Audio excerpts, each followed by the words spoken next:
welcome to Beyond the Ball. I am. What are you laughing? What's going on? You yourself muted for like the first 2 words. What happened there? Like, I don't know why it was muted. I don't know. Anyway, we'll just keep rocking. Shambles. It's a shambles. Look, it's a shambles every week. This will be absolutely no different to every other week. Hello and welcome to Beyond the Ball. I am Collie. And this week, I am joined by a very gloaty Conor. Conor, what's happening? How's it going, folks? How are you? And I'm joined by an equally depressed Big Paddy. Paddy, what's happening? For our Spotify listeners, I'm shaking my head in disgust. Yeah, bad week all round for Manchester United, but we'll discuss it more as the pod goes on. Yeah, it wasn't a good week for obviously me and Paddy. Conor being the Liverpool fan, he's doing a little. I feel like a Chelsea supporter. That's how bad it is. You know what, right? Welcome to my world, right? Because I've had all season of this. I know you've had the last 10 years and all like of this, but like, you just didn't spend $1 billion. So, well, you did over like in 2 weeks. Yeah, in 2 weeks. Yeah, Conor still like supermarket sweep. Get shopping. That's what fucking Pauli thought it was. Just throwing unknown lads from the French league into a trolley. Right, lads. So we're gonna. It's one episode this week, lads. It's one episode. Excuse my face if you are watching because I am quite burnt. Did you see me leg? Look at me leg. Wait to see this, right? With my arms. I'm allergic to that. So if anyone is on Spotify and you want to see me legs, go on to YouTube and you get a good look there. Yeah. Conor's quite red as well. It's quite funny looking at us. Yeah, one episode this week, lads. We're gonna do it all. So we're gonna do the Premier League review. We're gonna go into our fancy football, have a look at how we done this week. We've got fans' opinions, so we've got a couple of topics that they want us to discuss, and we will be touching on the Ireland fixtures coming up against France and Netherlands and what we think of Stephen Kenny. Yeah, you know, with international football, blah, blah, blah. Who cares? Right, lads, we're going to jump into the first thing, and it is the football review.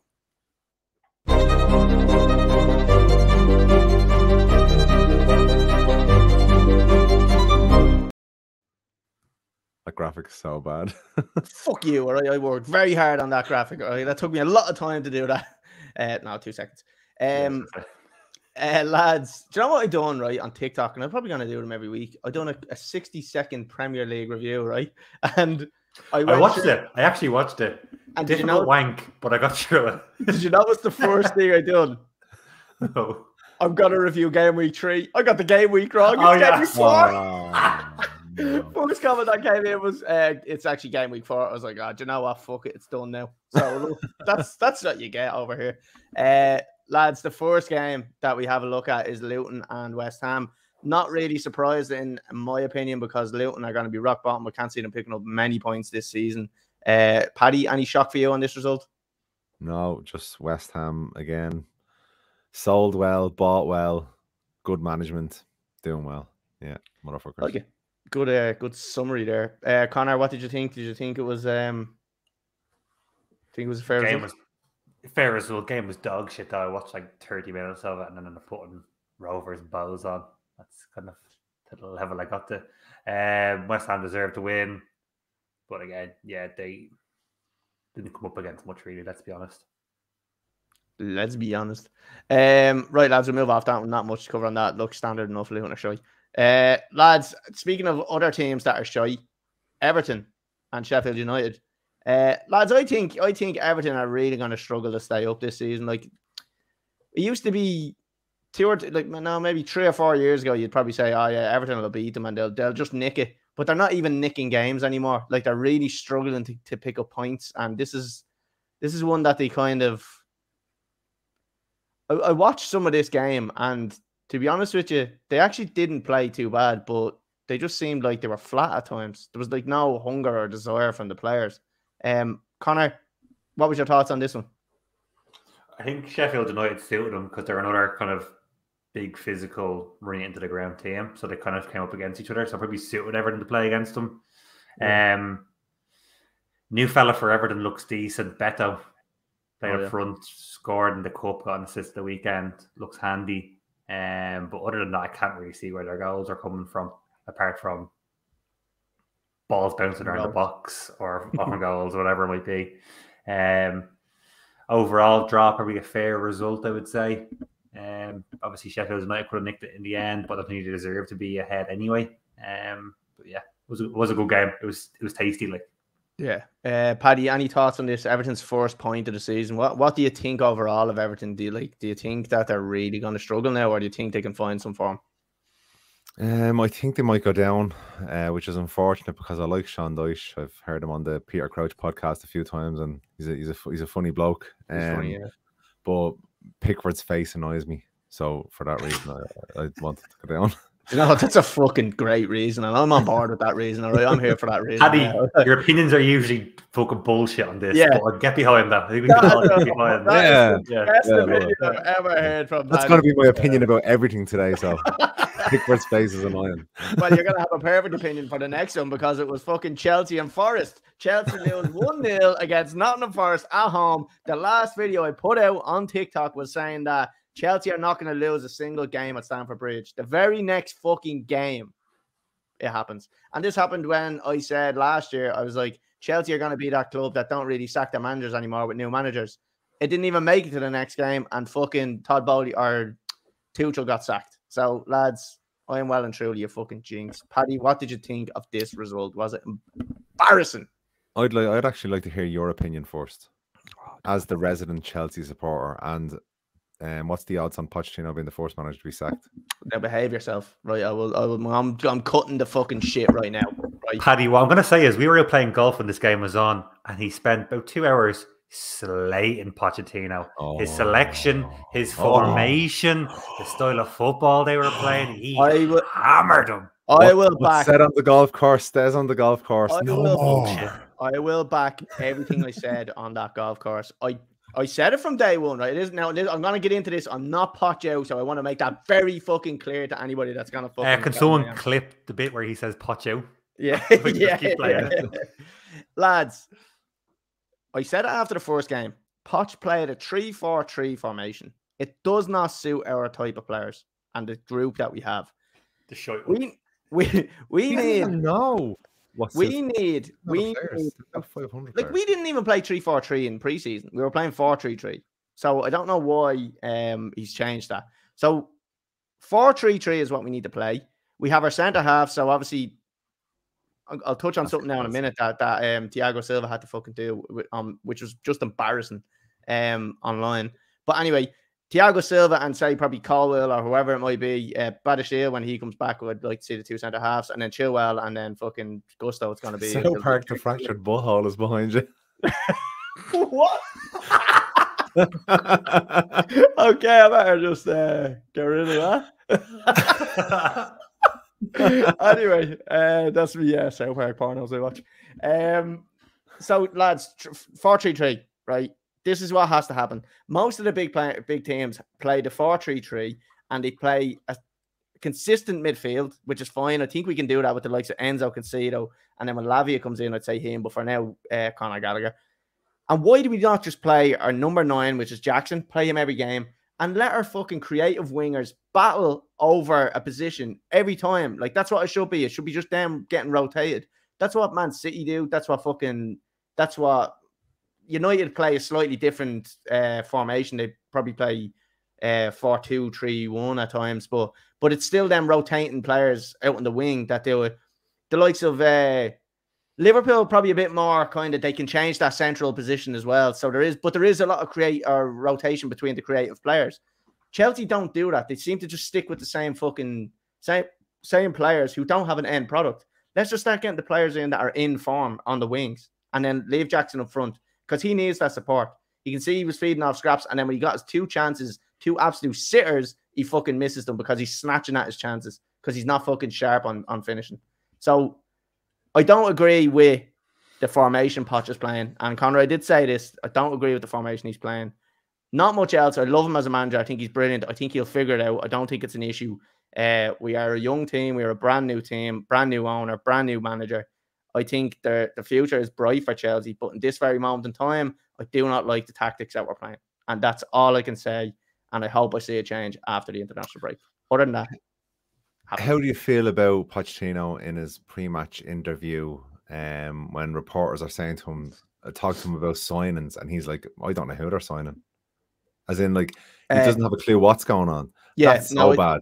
I seen that, and I was seeing that, and I was only discussing this with one of the lads in work today. I seen where they signed Cole Palmer, and they said it about him, and he was like, I didn't know till the very end that we were signing him. So to me, that is Todd Bowley just saying, right, let's just play supermarket sweep. Let's just fucking sweep everyone that we can into a fucking trolley. Many of those players then have been Pochettino signings. None, I'd say. I wouldn't say one of them has. Well, he's gone. He's gone. Well, then a manager can't do that in a club. And this is what happened at United for a long, long time after Ferguson. And I said this 6 months ago when Potter was there, after United was taken over and Ferguson left, and the American owners came in and fucked the club up. And you're starting to see the fruits of that now.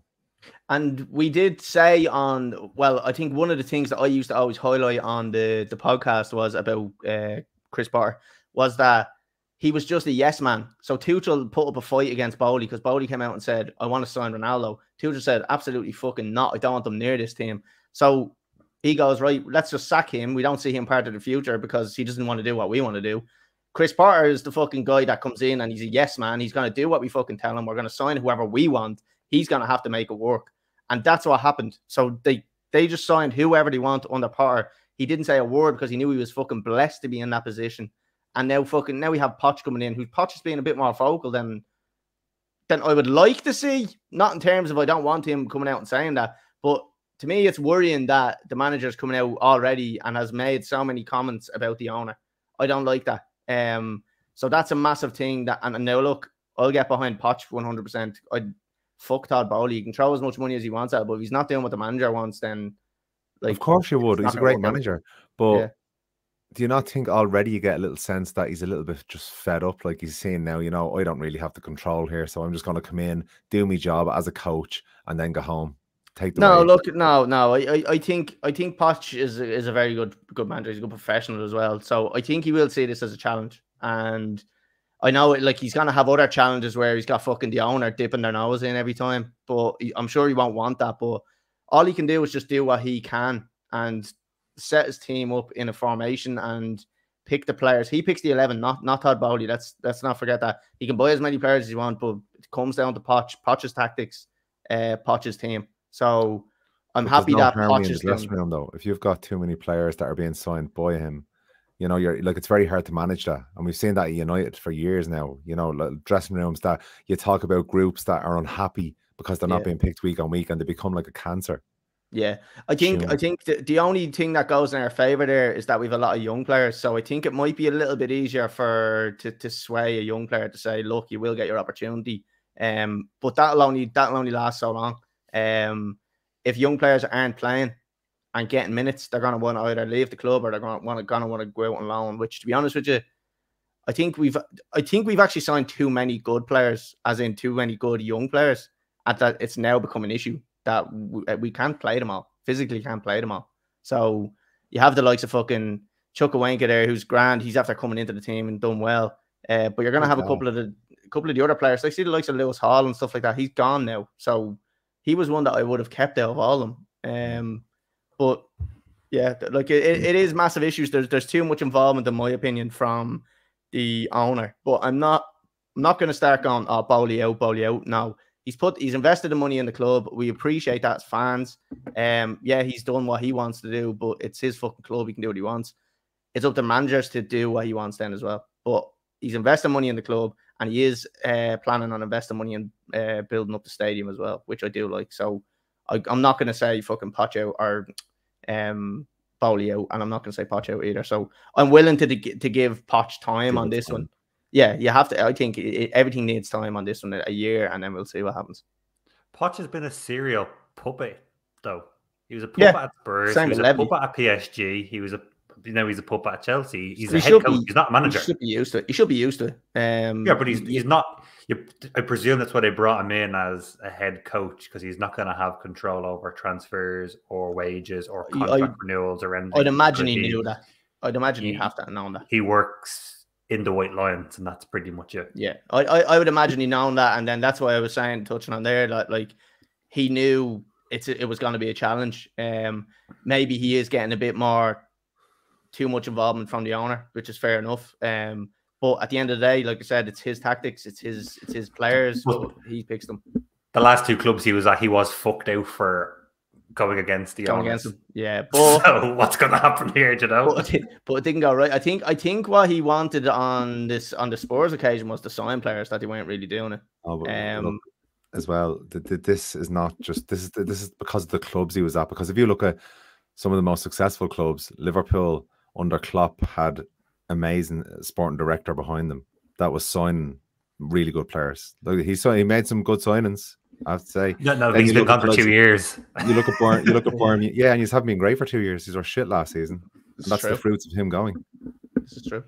So then you've got Bayern Munich, who are a club that never really give the manager the power to assign players. They have a complete sporting department that will do all that, and then they bring the manager in as a coach. So if it's done correctly, great. But if it's done incorrectly, like it's been done at United for the last 10 years, like it's been done at Chelsea now, well, then it's going to be an absolute mess. And you can see Pochettino, there's only so long you can work under those conditions before you get frustrated. And then the owners will just get rid of you because they don't want to give the power over to the manager. So there's only one conclusion: get rid of the manager. So Pochettino needs to find a top club that's run well behind the scenes.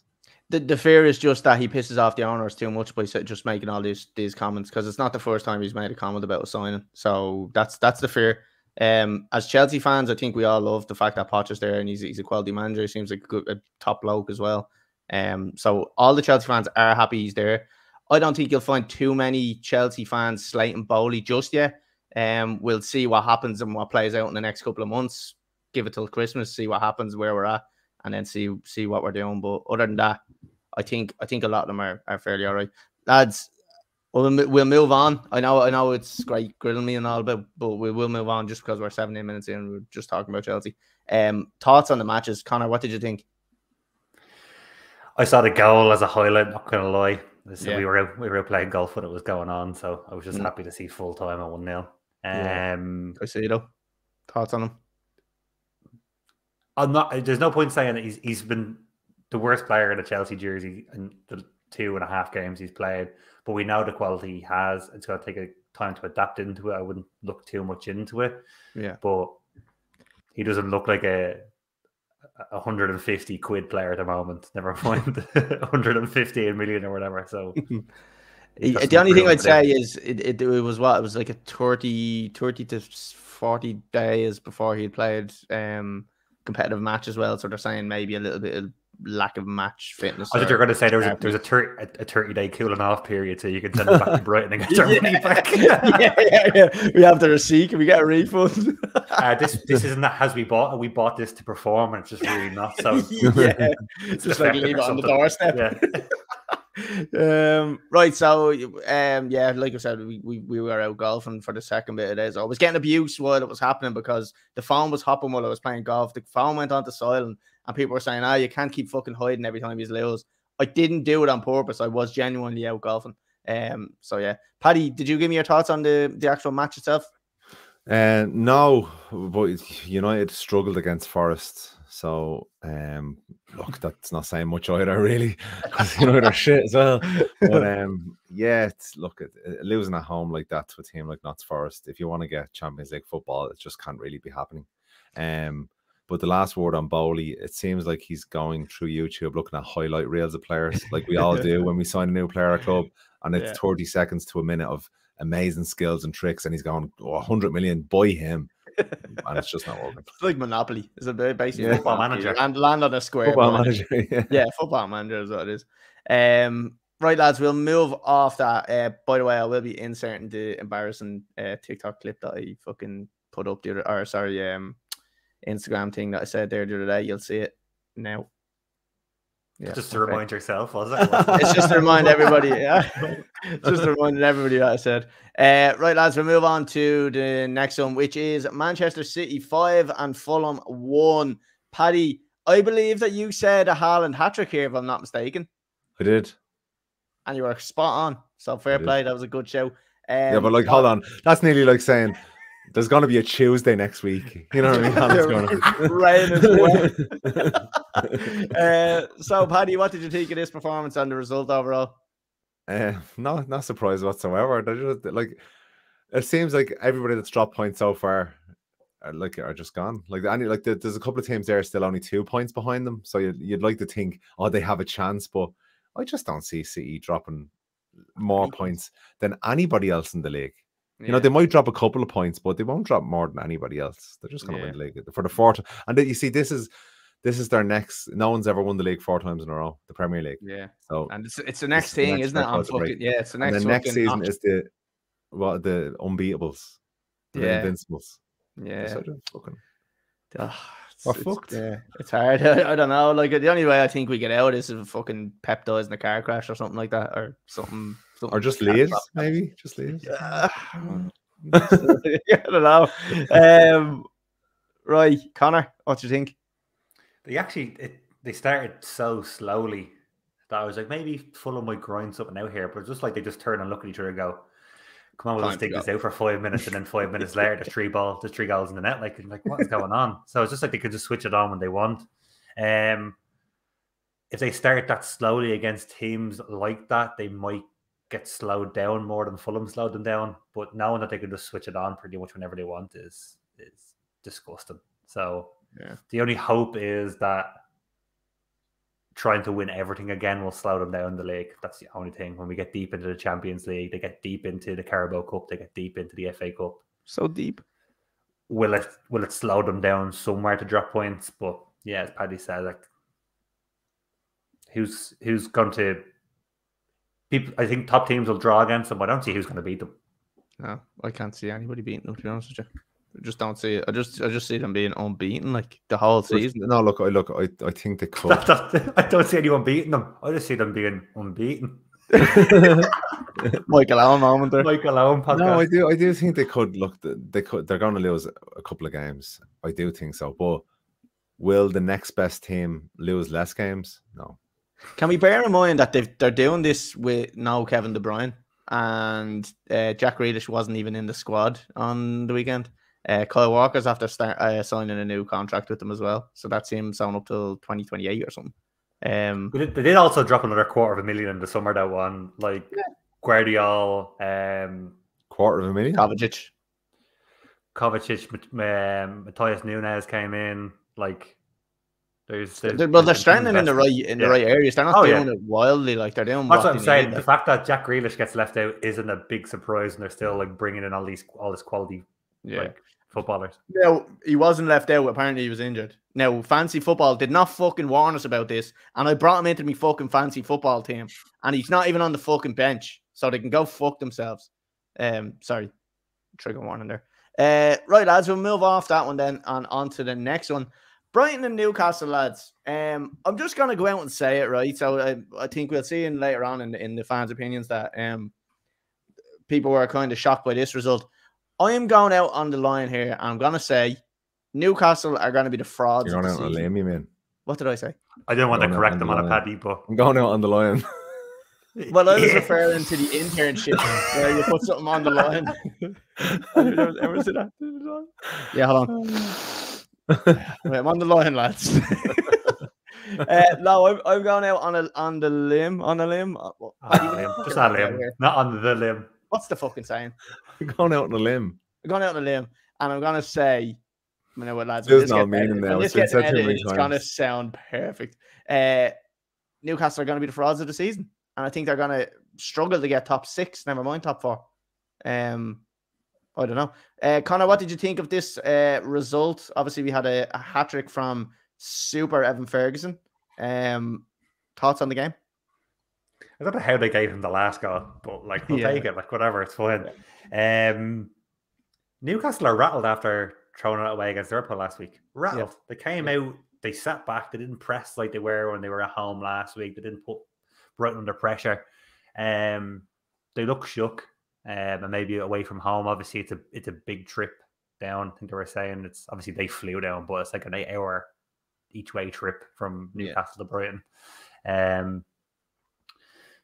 Maybe they just didn't get up for it, but they look shook. Tonali did nothing in midfield. He looked slow, sluggish. Midfield, they lost the battle in midfield. Trippier was nowhere to be seen. Matoma had a field day. It was just the exact opposite of what we saw the previous week in St. James's Park. So in the first 10 minutes, you could really see what way the game was going to go. Yeah.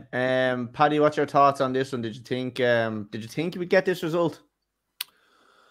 No, because Brighton had a poor week the week before, and I think that was the result of this performance. I think it was more of a reaction, and I think to say Newcastle didn't perform, okay, yeah, but I think it was because Brighton played so well, and they really, really played really well, and like they did in the first couple of games of the season. Great performance, Evan Ferguson, who I took out my fantasy football this week, and I was absolutely devastated. Absolutely fucking devastated. You love to see it. But yeah, great results from a great team. The manager is doing wonderful work there, considering the amount of changes he had over the summer. I think you're right about Newcastle. I think the amount of games they've lost now, they didn't lose nearly in the whole of the first half of last season or something like that. I heard one of the stats when I was watching the game the weekend. So Newcastle, no Champions League football this season. Eddie Howe out, David Moyes in, and Bob's your uncle. Yeah, they lost a total of 5 games in total last season, and they've lost 3 already. So that's not good, Sean. Will we move on, lads? Yeah, I think move on. The next one up is Crystal Palace and Wolves. Lads, I've said it before and say it again. Wolves are getting relegated this season. The last 3-2 sounds kind of like it was a close game. It wasn't really. Wolves scored in like the last kick of the game to get another consolation goal. So why Hodgson putting the final nail in the coffin for Wolves, I think. But obviously it's very early for that. But yeah, 4 games in. Yeah, final nail. Conor, what did you think of this? And like, are you surprised how bad Wolves are? Or because I remember you saying when I had picked them to go down, you were kind of nearly agreeing with me, saying that you were borderline about to pick them as well. So for my third team was between these two. Yeah. And I went with Palace, and I said Wolves could be the other one. I'm going to give you the option to change it. Would you? No. Okay. I'll kick it apart. Like the game was awful. It was like Leinster Senior League stuff. I only watched it. Obviously, we were out again. We missed it playing golf. I don't see any of the football playing golf. Yeah. And I'm shit. Watched the highlights of it yesterday evening. It looked like Leinster Senior League stuff. Like they're 2 poor sides. When Eze's not involved, I don't see where goals are coming from for Palace. Edward had an exceptionally good game. Out of the usual, I would say. Yes, he chips in with another goal here or there, but I don't think he's chipped in with 2 in a year and a half. Wolves, again, I don't see like where the stuff come from now that Nunez is gone. A lot of weight onto Kuna up top. Hwang came on and scored twice, so maybe he gets a start. Let's call him his real name, will you please? What, Lee Chung Hwang? Wang. Right, let's forget about the H. Wang. Brilliant. Massive Wang. So yeah, two poor sides are going to be fighting down at the bottom of the league come May. Paddy, what do you think? Do you think I don't think you had said either of these teams to get relegated, did you? At the start? No idea, I can't remember. Yeah, looking at it now, what's your thoughts? So like Wolves are sitting down in 15th spot. They've got, I think I said the 3 teams to come up or they're going to go down. That's right. Yeah, you did. Yeah, you're right. Yeah. Would you consider Wolves being in a bit of trouble this year? Or yeah, like results speak for themselves. But again, they done well against United in the first game. We were lucky to get the win. Yeah, so I couldn't judge everything against that. I thought they were like Real Madrid in the first game. They were fucking brilliant. I would stop judging teams about how they play against United. Yeah. I'm learning that. There's a good few there in the pot, to be honest, to go down, but you can't really look so far past Luton and Everton. So it's a toss up then between Chelsea, Wolves, and a few others. Yeah, like sitting. Fuck you, fuck you. I'm about to like give out some lovely stats here and all. You're just out there fucking jabbing me in the back. The fact that you said, yeah, that'll be getting clipped out, right? We're not live anymore, lads. All right, that's clipped out. Lads, looking at the league table, Burnley are in last, 3 losses from 3. Then Luton 3 from 3 losses. Then Everton, Sheffield United, both of them at 1 point. I think Burnley do turn it around though. I think there's more. Shit start to the season. Game was. Yeah, shit start. So I think there's more to come from that Burnley team. I don't think we're seeing the best of Burnley just yet. I think they'll start climbing mid-table. There's only 4 points from them and fucking 12th anyway, which is Chelsea. So, right, lads, we'll move on to the next one. Conor, now's your moment to gloat. Liverpool 3, Aston Villa 0. Can you talk to us about this one? Tell us how you feel. It was mauling from start to finish. Villa didn't get close to them. One of the most dominating performances from a Liverpool team in a long time. 3-0 was the minimum that game could have been, to be fair. Slabazoi looks like he could work his way into one of the boys of the summer. Nunez got a start, played well, got an assist, caused the own goal, and generally played well. So, yeah, it's a great way to finish off before the international break. Do you reckon he might be another Greenwood? If he's working himself into little boys in the summer? I said a great boy, not a little boy. I just added it. Great little boy in the summer. Great little boy. Paddy, are you surprised by how poorly Villa have kind of started? Like, they're in 10th. They've won 2, lost 2. But are you more disappointed by the performances that they're putting in? Well, I'm surprised that they're so inconsistent, because the games that they won, they played really well. Yeah. But the games that they're losing, like this game here, like it's just put up a fight even, because last season they done fairly well at Anfield. I think they still lost, but they put up a good game to Liverpool. But this was just, as Conor said, a mauling. So surprised that way. But then I haven't really seen much of Liverpool, so maybe just Liverpool now are reacting to what happened last season. And last season was nearly a hangover from the season before. So I hate to say it, but maybe just Liverpool are back. Oh, God. He wanted to say that now, so in 2 weeks' time, he'd be like, gotcha! Being by Burnley. He's trying to do what I was doing last season and jinxing them, where I was like, no, Man United are definitely going to win. The weird thing about Villa this season is they're either scoring a load of goals or conceding a load of goals. So their first game was 5-1, they got beaten. Then they won 4-0. Then they won 3-1, and then they get beaten fucking 3-0. So they're either scoring a lot of games or else fucking conceding a lot of goals. I know I said games there. We're going to just fucking brush over that as well. And, yeah, whatever. So, Conor, anything else to add on that match? No, it was comfortable in the end. It was the sunny day in Anfield where the result was never in doubt. So, yeah, happy days. I hate this, and we don't get to say anything bad around. Can't even think about negative to say. Yeah, it's just disgusting. Like, and it's not like there's like excuses getting thrown out by Klopp around. You know, it's just fucking. Oh. Captain was suspended as well, so like it's. Yeah. So let's talk about. I actually want to ask you about Salah, and do you think, or what, as a Liverpool fan, would you take 250 million now to reinvest in January or next year for him? 300 is where I'd say act now, take it. Yeah. What I ask is, the only thing is that guaranteed to be reinvested is the problem. Well, that's an issue. You're guaranteed to have Mo Salah now if you keep him. They can't move him to Boston, but can they take that 300 million and send it back to America? Yes, 100% they can. Like you're guaranteed to have access to that. Yeah, in 6 months' time to reinvest. Well, then yes, but that's not a guarantee. But let's look at the Femi Sports Group, and that 150 million or whatever it was bid came in. Do you think if a 200 million bid came in over the next couple of days, they might just say, "Klopp, fuck you, we're taking it"? It's 200 million. You got to remember, like, the share price of Liverpool falls if Mo Salah gets sold as well. Yeah. And there's a fall by 200 million, no, but there's a fall enough for them to lose over the next year or 2 years, but try to sell the club, maybe. So is it a short-term game for a long-term loss if you're looking at a business-wise?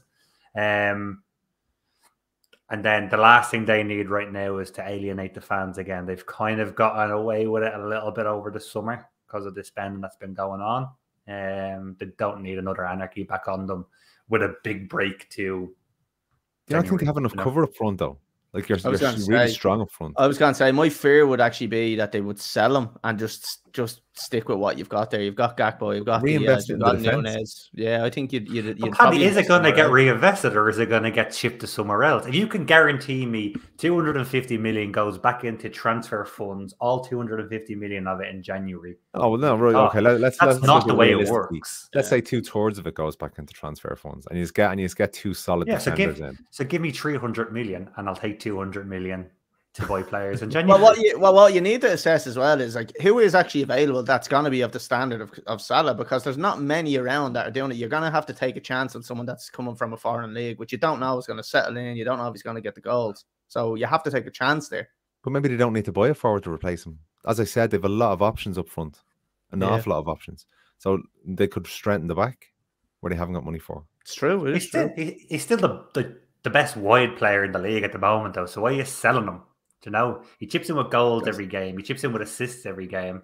Like, don't sell it if it's working. I know. I'm just playing devil's advocate here. I know. Like, if he was at United, I wouldn't want him gone. As a fan, I wouldn't want him gone. But from you didn't want Mason Greenwood gone either. Sports, you're thinking 200 million for this one player where it's a position where we're already strong. It's not like, say, Van Dijk, we'll take him out and then we're fucked at defense.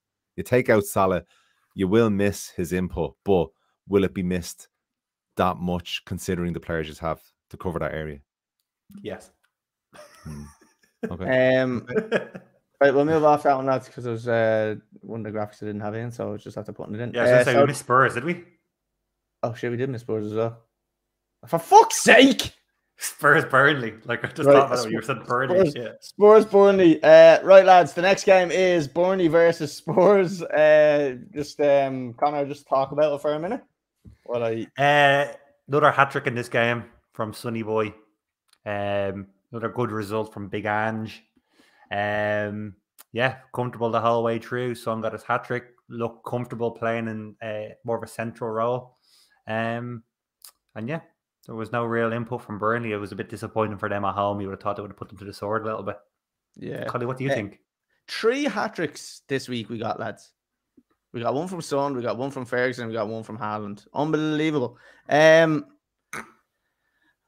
just am a massive fan of Big Ange, and that's all I can kind of say about it. Again, Maddison chipping in with another goal as well. I just think he suits Spurs so well. He's got that freedom to kind of roam around the centre of the pitch. He's not really stuck to one position. He's kind of got that free role, which is working well with him. He's linking up well with players. So that's a sign of the season. Apparently, I seen the thing. Sorry, I know I'm going back to Chelsea here, but apparently Todd Bowley didn't want to sign anybody over the age of 25, I think it was. And Maddison was like 24 or something like that. Oh, no. Anyone over the age of 24. So he's under. Sorry, the other way around. So I don't think he wanted to sign anyone. Was it 24 or 25? Either way, Maddison was like a year too old, and that's why Chelsea apparently weren't interested in him. What an absolute shit show. But what a signing that's been. Paddy, what do you think of Spurs this season? Do you think... I said in my little TikTok video about a quick kind of 60-second review that Spurs have now showed that they're legitimate top 4 contenders. No. No? They're still Spurs. No, I don't think so. Yeah, it's way too early in the season to say that. And I still think they're a bit light up top. Yeah, I do. Because you rely on Richarlison then after that if Son doesn't play through yeah, up top, if Son gets an injury, and Richarlison's just he's not scoring many, is he really? Like considering he's scoring any? I don't think he's even fucking scored, is he?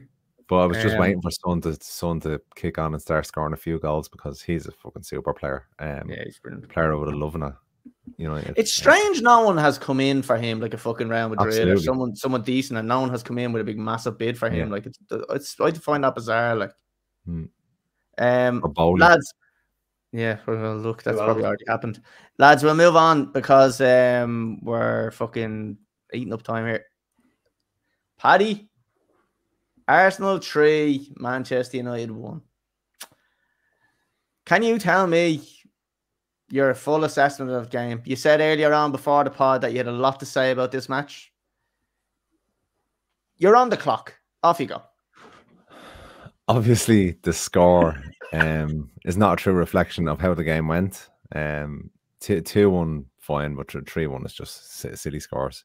Let's talk about the big decisions in the game and where I was probably most disappointed and most impressed. Disappointment wise, it was scoring and conceding so quickly, which the first goal, which was really poor, very, very poorly managed in terms of concentration. After scoring a goal, you should be at your tightest. And then obviously the offside rule, which was an offside. I'm not debating that, but it's always been talked that the attacker should get the advantage in offside decisions, and you should have a little bit more leeway in terms of, you know, the full body should nearly be offside. Yeah, whatever. No. You can shake your head all you want. I don't care. Yeah, no. leeway when it's United. Yeah, when it's United, no. Okay, can I finish, please?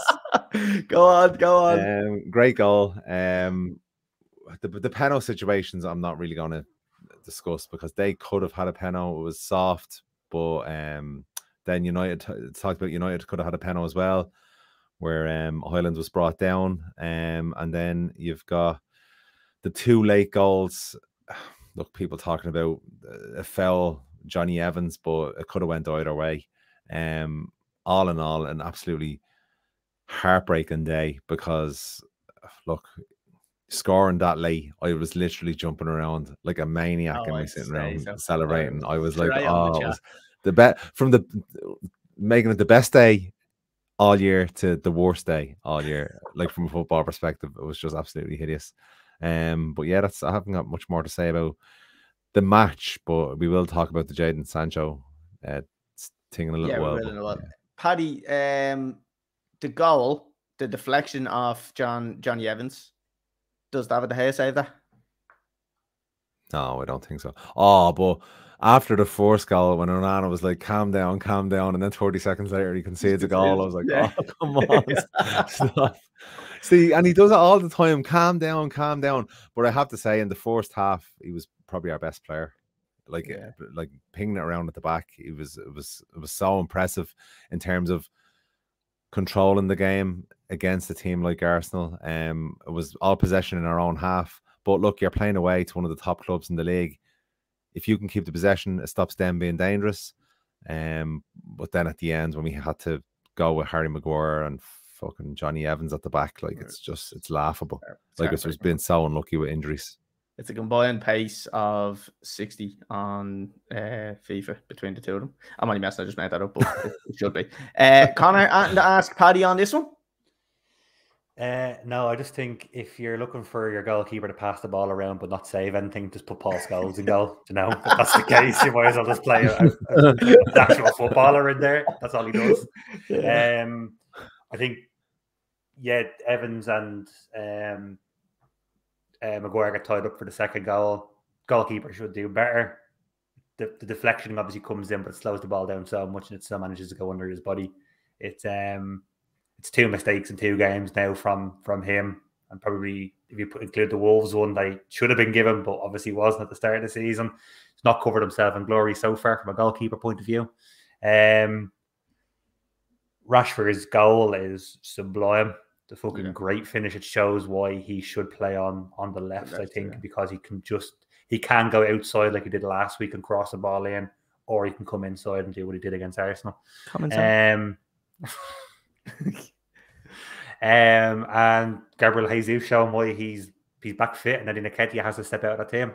Yeah, he has the composure to send. Was that Johnny Evans that he sent to the shops for a pack of Marlboro lights? Straight away. Yeah. Literally, he'd only been on the pitch, and straight away he got raped. So yeah, not really to ask Paddy. I suppose it draws probably a fair result at the end, but they blew up, I suppose. Yeah.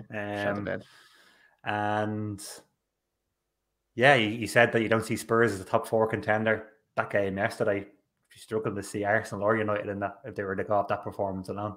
Yeah, but I'm not going to go off that performance alone. I think United are going to get or the Forest performance or the Wolves performance. Yeah, any of them. But we got 6 points from the West Ham performance. This was against last year's second place, who ran City. You know, a really good team, and we performed quite well. Lack of concentration at the end, unlucky with injuries, but a lot to look forward to. We've got the new ball playing centre midfielder coming in, who seems to have a lot about him. Highland seems to be a proper target man up front, which I'm happy about. He's strong. He won't be bullied. Except when he got bullied by Gabriel for he did not get bullied. 25 minutes. Penalty. Got one. I think, a lot of good stuff to happen this season. Paddy, I have a question. It's come out that the Glazers are not selling the club. What's your thoughts on this? I read another story today that the Rain Group, who are looking after it, said that the deal will be finished by November. So it's all different. I heard that back in February as well. Yeah, it was like the last week. No, I know. Yeah, it's all bullshit. But like, nothing official is coming out. It's all just clickbait. People are just putting shit out. And Paddy, what is your status on like this whole Glazer out thing? I think like this might piss off a lot of United fans, but I really feel like now they're just doing it for the sake of doing it, and they just have to stick to their guns and really stick with it. Like, surely the Glazers aren't the worst owners in the world, are they? The club are nearly $1 billion in debt. Right now. The club are nearly $1 billion in debt. No, they're not the worst in the world. Yeah, but they're not good enough for Manchester United. Like, I think Gary Neville hit the nail on the head there the weekend when he was talking about the transfer window was treated like a mid-table club. That like we have the biggest revenue in the league. We're worrying, like Aaron Bat, that player we signed on loan in the last season. We should have signed him up like the first couple of weeks, get him integrated into the squad and playing the first couple of matches. But we had to wait and do a loan deal. Yeah, it's poor towards the end. It's just, but it's look. You're going to see with Bowley. It has been poor. The debt is bad, and it's just this negative thing hanging over the club. It's like the Greenwood thing, now like the Sancho thing. And you just want to get rid of those away from the club. So the sooner the better the sale goes through, or it doesn't go through. One or the other, just to get rid of the story constantly being there. Yeah. Paddy, are we saying that this transfer window for United is a mid-table transfer window when 72 million gets spent on Hoyland, 47 million gets spent on a goalkeeper? I didn't say that. I said the way they're managing some of the signings. Oh, so like the Aaron Bat signing. The transfer window was like a mid-table club. The way they're managing some of the signings. So they signed the 3 players at the start, then they couldn't get rid of anybody, and then they were trying to sign other players on loans because they said they didn't have the money after the first couple of signings. When United's operating profit or revenue was 500 million last year. So they shouldn't be penny picking. How are you in $1 million debt then? Or $1 billion? Debt? Yeah, how are you in $1 billion debt? Because they keep reinvesting it. They keep taking money out of the club and they're not paying back the debt. They're paying back small bits of the interest on the debt, and it's just growing and growing and growing. Has anyone ever actually seen the books, or is this all just fucking manufactured? Like this, you keep saying they keep taking money out of the club. Where do the financials get released every year for this? Yeah. Oh, sure. It's from the stocks. Like they take their dividends out every year.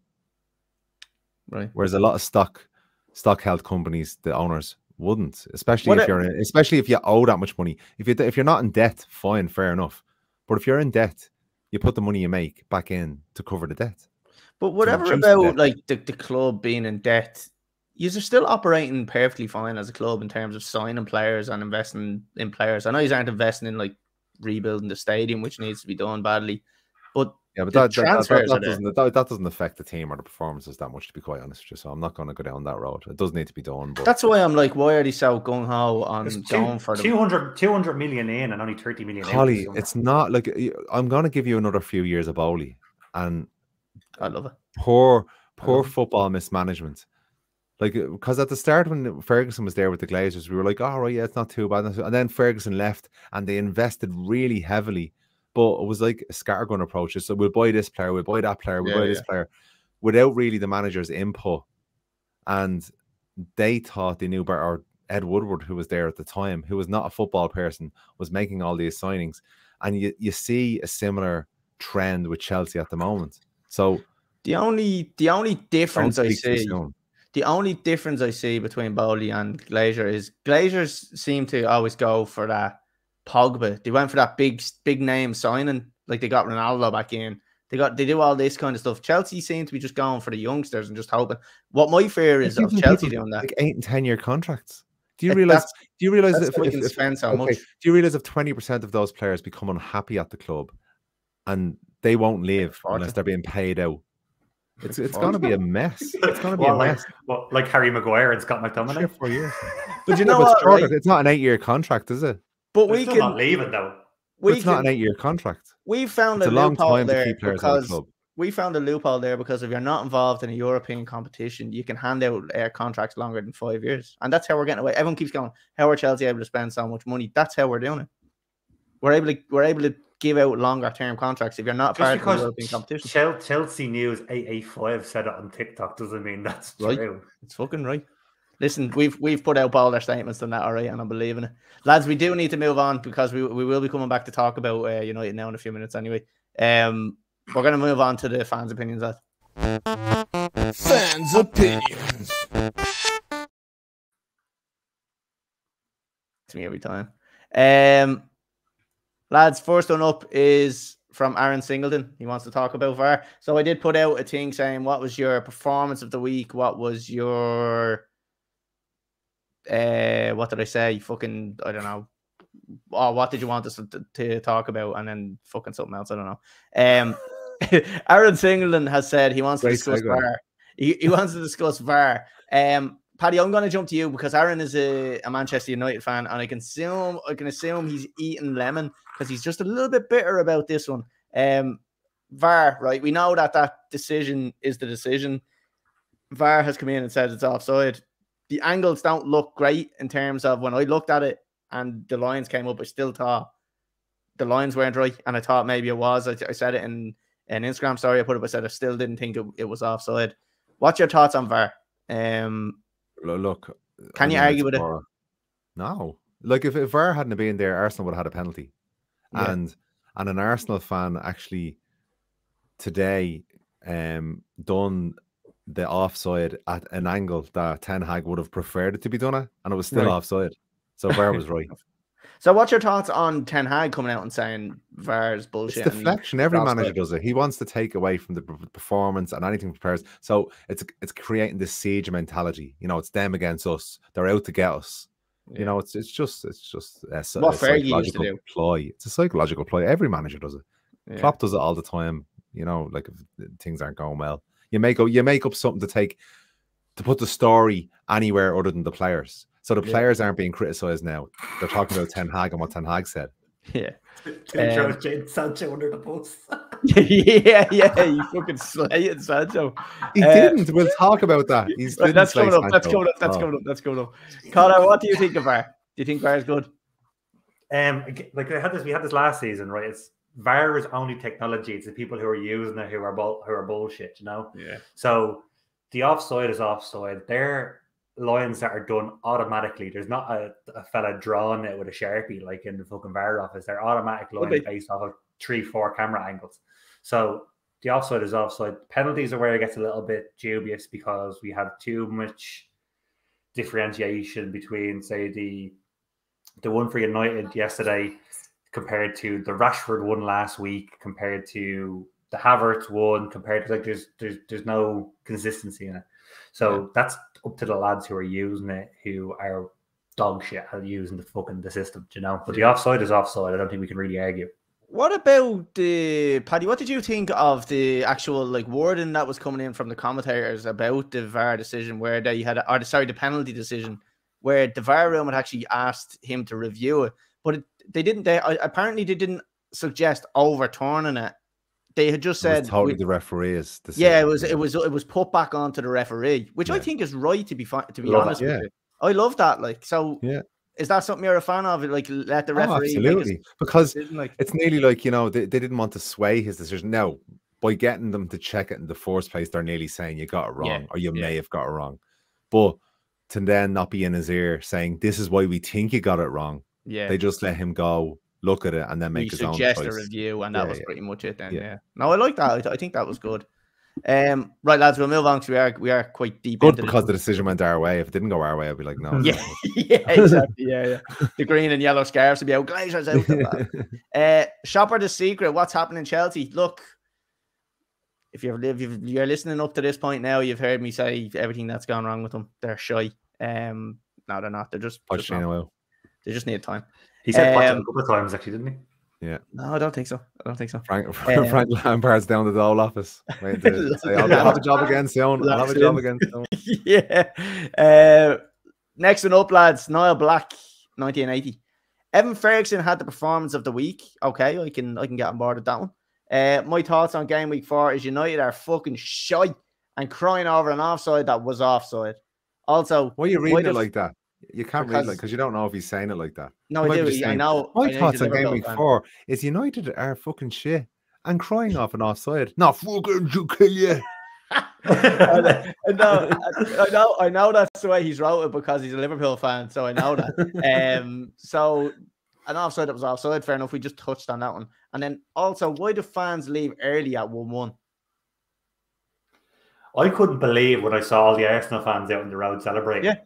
With the second goal went in. What the fuck? Like, what are they doing? Like, I know people have to get home and stuff like that, but that's a fucking 4:30 kickoff. Like, there's no buses that are stopping at fucking 4:30 or 6:30, and no trains that are stopping at that time. They run until probably fucking 10 o'clock at night. So I wouldn't say anything about the trains in the UK because most of the times they aren't running. So that could have been something. Yeah, fair enough. The only thing, I think you had this before. It was like, lads who have season tickets, maybe because they're there every week, they jump out early. But like, if someone that they're spending fucking 300 quid ahead to go see Arsenal, it's their first time going, they leave, even if they're getting beaten 5 or 6-0, stay till the end. Like, you're not going every week, you know? Yeah. But it was a lot of people there, like that had left. Like, maybe it wasn't people leaving the stadium. Maybe it was just people from around the area just walking around doing their shopping or something. Oh no, the stadium in their Arsenal jerseys celebrating. yeah, waving their tickets from around there. Maybe they couldn't get tickets for the game. Trying to run back in. Right, lads, we'll move on to the next one. Darren O'Grady, 33. I mean, fuck him. I'm gonna get this every week. Chelsea are not back. Okay, we're not back. Stop saying they are back then. Fuck's sake, I made a mistake. Or give me Collie, they won't get beaten this weekend. They fucking won't. I'll tell you what, we're gonna 100% we're gonna be unbeaten this weekend, right? Fact. I'll put any amount of money on it. A closed doors friendly against MK Dons beaten. Right, next one, Groggy Bear 33. What are your opinions on the Sancho v Ten Hag debacle? Hilarious as it is for a neutral. Paddy, we'll go to you because you had a few bits to say on it. So what's your thoughts on it? Could you just read out what was said first? Can you enlighten us? Yeah, enlighten us on what was actually said and what the story is. Okay, so first of all, for a bit of context, because I think the language barrier may have made this seem worse than it is. So what Ten Hag said was, Jadon, on his performance and training, we did not select him. The United boss said after the defeat, you have to reach a level every day at Manchester United, and we can make choices in the front line. In other words, we have a lot of choices up there. So for this game, he was not selected. That's all he said. So we've a lot of players up front. He didn't play as well as he didn't play as well as the other players in his position this week, so he didn't get selected. That's all he said. Training. Training is what I heard. That's what he said, right? That's what he said. And then Sancho comes out. Please don't believe everything you read. I will not allow people saying things. People Ten Hag, sorry, people brackets Ten Hag. I have conducted myself in training very well this week. Yeah, he said please and thank you, but you are still shit. So fucking shut up. I believe there are other reasons for this matter that I won't go into. Oh, how convenient. I've been a scapegoat for a long time, which isn't fair. All I want to do is play football with a smile on my face and contribute to my team. I have not seen him smiling once in a Manchester United jersey. Paddy, I wouldn't either, Paddy. That is not a good thing to like. That's like whatever way you want to sugarcoat this. Will you let me finish? Good statement. Sorry, go on. Let the man finish. I respect all decisions that are made by the coaching staff. I play with fantastic players and grateful to do so, which I know every week is a challenge. I will continue to fight for this badge no matter what. Like, I just didn't see the reasoning why he would come out at that time. When, like, if Ten Hag was asked why wasn't Jadon Sancho playing, and he said we have a lot of options up the front this week. He wasn't as good as the rest of the options, so that's why he didn't play. No, but the way he said it is a bit more than just he wasn't as good as the rest of them in training. The way he said it is you have to have a certain level. So basically, he's saying he's not meeting the expectations. He's not at that level. This week he didn't meet the level. No, to get on the bench. I don't know. I don't think that's right. Who was your bench? Like, he's had fucking some youngsters on the bench as well. Well, you can't just have a lot of attacking players on the bench. We had Garnacho and we had Hoyland on the bench. And then we had. I don't know, Paddy. I just think the wording of everything is so wrong, and to me it just seems like there's feathers being ruffled there. The way Ten Hag has said it to me seems a little bit.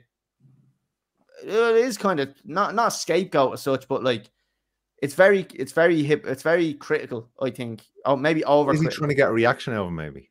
Possibly, but as a backfire now, because that reaction from Jadon Sancho. If I was a United fan, I wouldn't be happy with that reaction on the way he's worded it. The last bit of it is perfect, but it's the bit at the start where he's like, "There's other stuff that for a long time and blah blah blah." The stuff that I won't go into. That's the one that I'm kind of like, "What's that like?" That's what everybody wants to know now. What is the ongoing shit like that you won't go into? Like that's the problem. But like Ten Hag, sent him away in a winter rehab to fucking the Netherlands and all to try and help him because he was obviously a bit fucking supposedly a bit down or depressed or something like that. Yeah, I don't know. Oh, that was fat. But or fat as well. Yeah, he was. I'm sure he was made run. Don't make me run. I'm full of chocolate.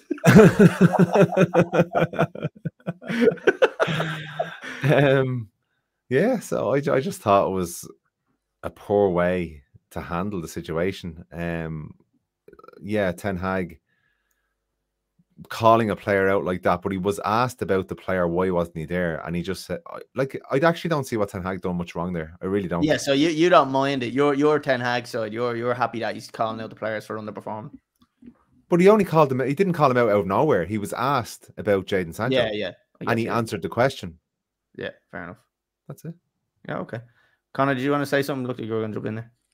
No, I was just going to say, like, I agree with what Ten Hag said, but there's obviously more going on behind the scenes that caused a reaction from Sancho. He didn't get the reaction from the words. It's obviously like straw that broke the camel's back. Has he been getting shit and training? And this is what it's that little sentence where it's like stuff I won't go into. That's where you. So there's obviously stuff going on behind the scenes, which is what causes the little riffle, the cracks to show. Yeah, riffle. Like, is that even a word? Right. We'll move on to the next one. Paddy, have you anything else to add on that one? No, just not. It's just not good. Along with the fucking sale of the club and then the injuries and the fucking result and everything, it's just more negatives around the club. And look, the international break probably came at a good time, to be quite honest with you. Quick question before we move on: would you rather see United sell him and get him off the wage bill, or would you rather see him stay there for another year on the potential that he turns it around? No, to be quite honest with you, reacting like that for me, really, I would rather see him gone. Like, because I think it's extremely childish. Saudi Arabia came in with 250 million pounds. Oh, yeah. 250 euro. Right, we'll move on to the next one. Luke Collett, 24. Is it Collette? I always get this one wrong. Collette. This is Collette, isn't it? Collette. See how you call it. Call it how you say. Fuck that up as well. Brighton by far demolished Newcastle, so that was obviously touching on the performance of the week. I think we touched on it a bit earlier on, so yeah, we won't spend too much longer on that because we are an hour into it now. Right, lads, that's it. That's all the fans' opinions we have time for. We're going to jump on to the fantasy football.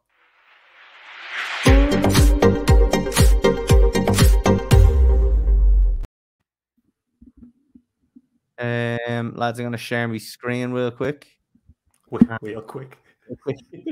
Sorry, I did the right answer.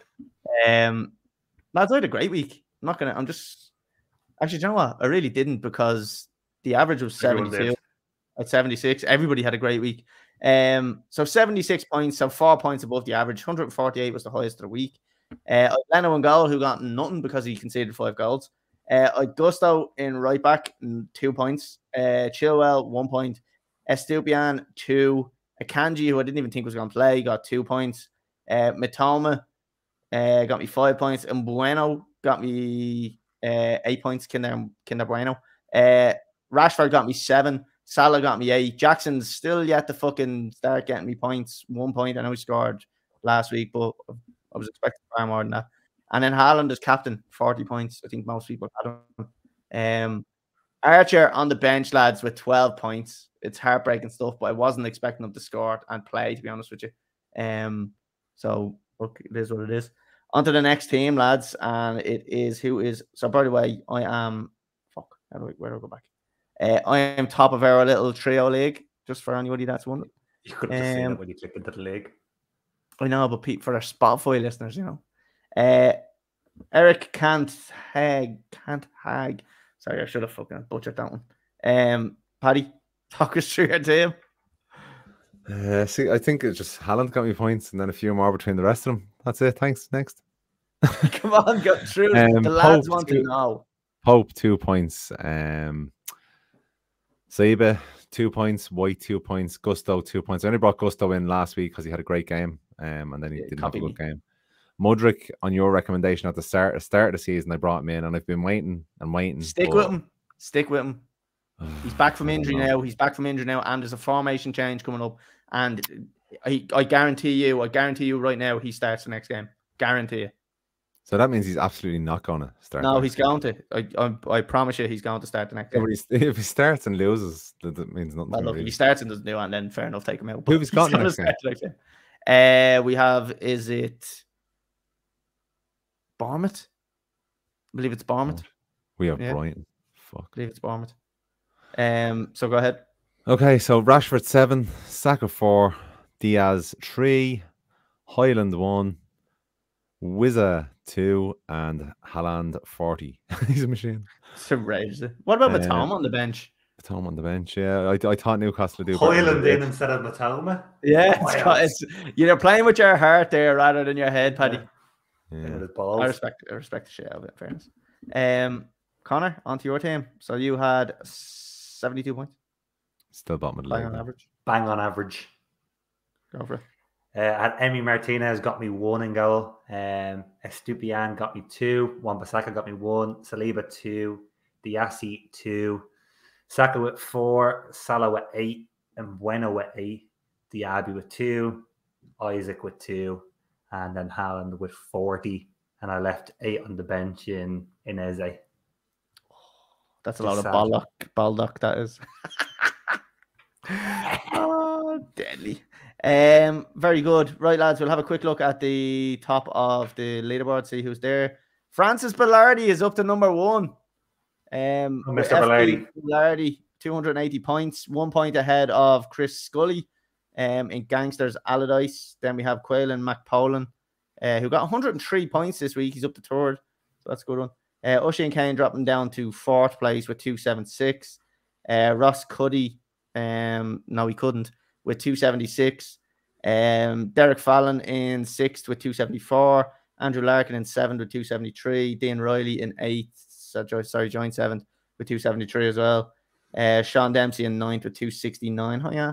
And then Ray Perry in 10th with 267. And then Gareth Bennett is in joint 10th as well with 267. So that's where we are, lads. We have a quick look at the end of the table. See who's there. I mean, if anyone got low points this week. Yeah, it's embarrassing. Yeah, well, the bottom got 87 points. And Eamon got 33 points. Eamon Brady got 33, and yet he's still ahead of Chris Fox. So there's some shocking performances going in down at the bottom there. A bit of a recovery from Chris Fox, so fair play to him. Right, lads, we'll wrap up on the fantasy football. And do you know what? We'll just have a quick little chat, small little touch on the Irish setup. So we're going to go into the Ireland review, lads. It's time for this unbelievable graphic. It's back, baby. It's back. Here we go.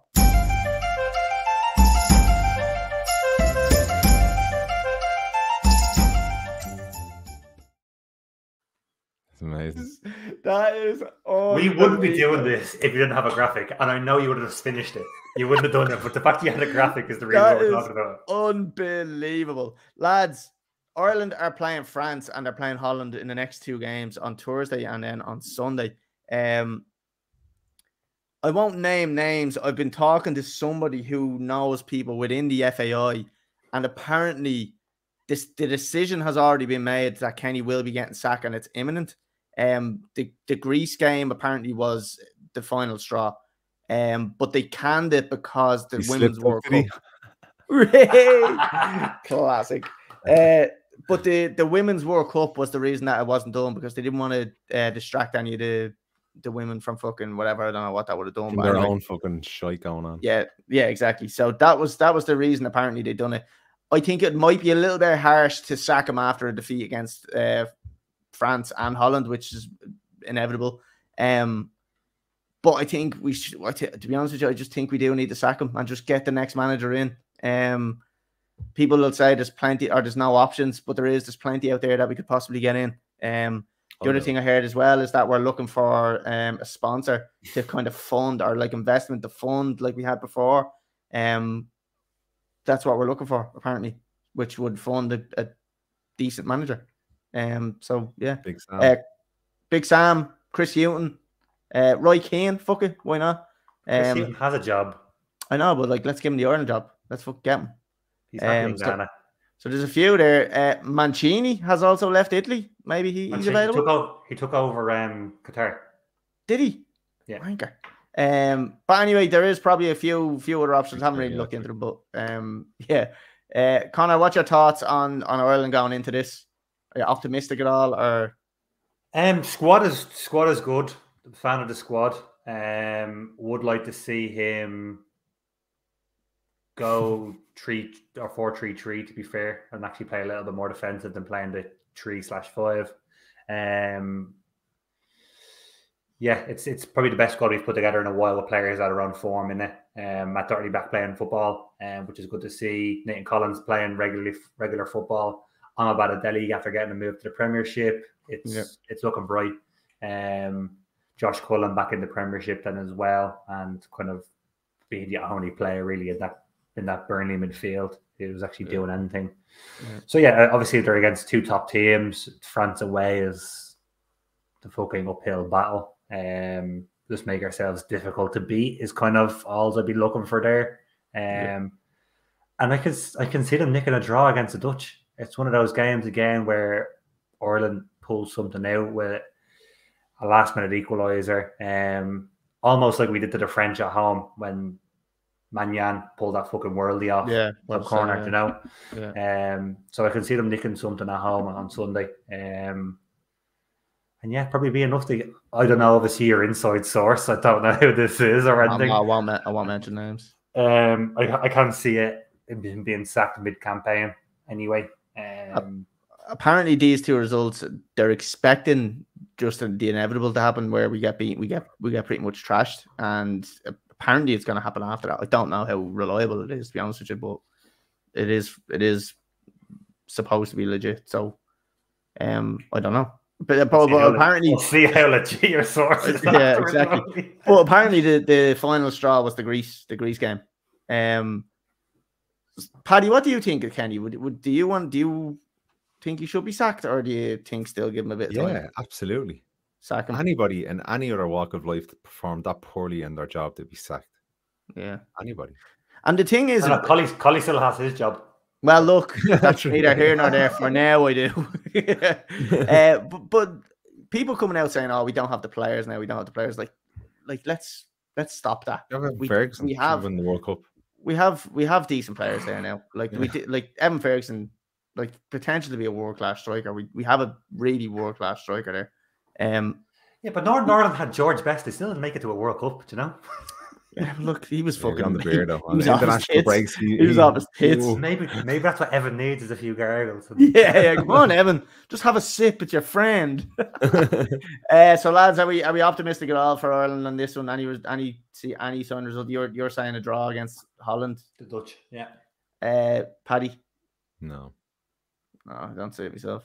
I'd love to see it. Well, to be honest with you, means Kenny keeps his job then. I feel like this campaign is done anyway. Like I just think losing against Greece fucked us over. So getting beaten away to Armenia, which dropped us down to a 4th seed team, like I said last year, is what ruined this group for us. It's not the results we get now. It's losing that game, which fucking decided us. Well, then he should have been sacked then, and I called for him then too. Look how white my arm looks. Like we called for him earlier, but look, anyway, I don't know. We will see. I'm not dicking around on internationals anymore. Don't like them. They're boring. I will support Ireland. By the way, anybody, if they are listening and think like, oh, Colley's blah blah blah blah, I'm 100% going to be supporting that team. But as soon as we lose or the result goes bad, I'll be the first person to say. Is this where you can put in the screenshot that you sent me like 2 days ago saying, hope they get beaten? When I said about going in to watch the game on Sunday. But no, it's great content. But no, I do fully support Ireland. Like if we could if we could get some results, it'd be great. All we want, look, I'd be the first person to hold my hand up to say, if someone told me that fucking Stephen Kenny was going to go on a good run of games and results, I'd be the first person to go, yeah, right, let's keep him there then. But tactically, he Chelsea hasn't. manager.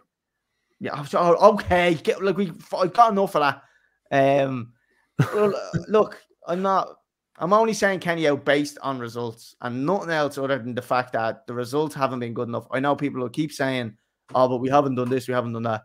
Look, we can live in the moment or else we can fucking live in potential and live in fucking, oh, he's changing the culture, where's fuck off, that's right. I want results now, and I'm a Chelsea fan, sue me. That's what we do. If we don't get results, we sack our managers. Yeah, that's it, lads. Lads, we're going to wrap it up, I think. An hour and 15. Like I said, it is one thing. I was going to put that little TikTok video in, or the Instagram video. Don't think I'll bother. I think I'll just upload it like this. It saves me a lot of hassle. Crazy. If United and Chelsea had won, it would have been a half an hour long, the podcast. Oh, yeah. We were whinging for 45 minutes. I mean, I spent like, 2.5 minutes on Liverpool. Yeah. Yeah, no one wants to listen to anybody that's happy. Everybody just wants to press. I'm running out of liquids here, lads. I'm not going Right, on that note, it is time to end it. So thanks everyone for watching or listening or whatever you're doing. If you're watching us on YouTube, hit subscribe. If you're listening to us on Apple or Spotify, hit follow, hit like, give us 5 stars because we're legends. Yeah, you can do 4. No, you can't. Do us 5. 4. And that's it. Follow us on TikTok, follow us on Instagram, follow us on all the other fucking social media platforms. Conor, thanks for joining us. Although it was kind of hard to listen to you be so happy and smug this week. Cheer. I know. Sorry, lads. Paddy, I feel you, brother. And hopefully next week, well, we won't be back next week, but hopefully the next time we'll be in a happier headspace. Well, we'll be doing predictions.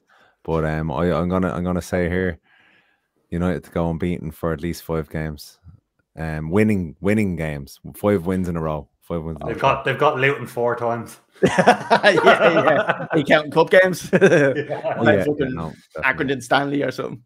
Right, that's it. We're gonna wrap it up, lads. It's been a pleasure, and we will see everybody on the next episode. Peace out.